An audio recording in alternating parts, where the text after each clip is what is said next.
За 1,5 година беа разрешени еден апелационен судија од Скопска апелација и еден врховен судија, а сега и апелациониот судија Ѓоко Ристов е суспендиран откако беше осомничен за примање награда за противзаконито влијание.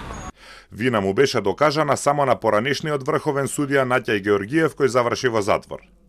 Прашање е колку разрешувањата на високо позиционирани судии поради несовесно работење или апсењата поради кривични дела може да ја зголемат и онака ниската доверба во правосудниот систем.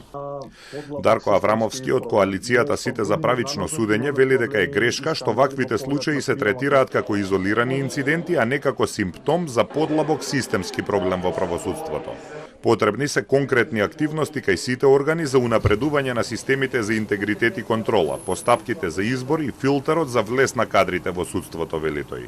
Ние со години наназад имаме проблеми и скандали во поглед на приемот на слушатели на Академијата за судии и јавни обвинители.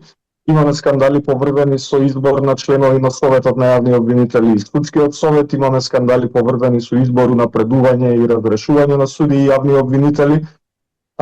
Имаме континуирано ниска доверба во судството, високи перцепции за корупција и во таа насока ваквите реални случаи, кривични постапки кои што се водат против функционери од судството, не би требало да се третираат како изолирани инциденти. Според него, ваквите дела тешко се докажуваат, но тоа што нема пресуди не значи дека нема корупција во судството. Во изминатите години имаше повеќе разрешувања, но само неколку случаи кога судии завршија во затвор.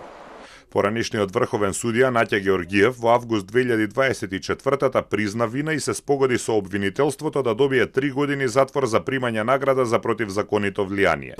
Поранешниот скопски апелационен судија Енвер Беџети беше разрешен од страна на Судскиот совет откако заврши на црната листа на Соединетите Американски држави. 9 месеци го чувал во фиока предметот Таргет тврдина против Сашо Мијалков за да застари. Во 2020-та поранешниот председател на Скопскиот кривичен суд Владимир Панчевски доби 2,5 години затвор за манипулации со АКМИС системот.